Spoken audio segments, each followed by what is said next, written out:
Need to upload a list of leads fast? Here's how to import them from a CSV file into Zoho CRM. If this helps, make sure to like and subscribe for more simple CRM tutorials. Start by opening your Zoho CRM dashboard. Navigate to the Leads module from the top menu.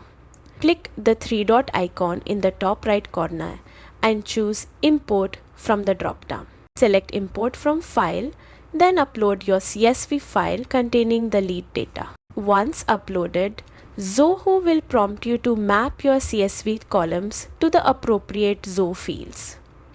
Make sure names, email addresses, phone numbers, and any custom fields are correctly aligned. Choose your duplicate check preference. You can skip duplicates, override existing leads, or allow new entries. Assign the leads to a specific user or owner if needed. Finally, click Import and wait for the process to complete.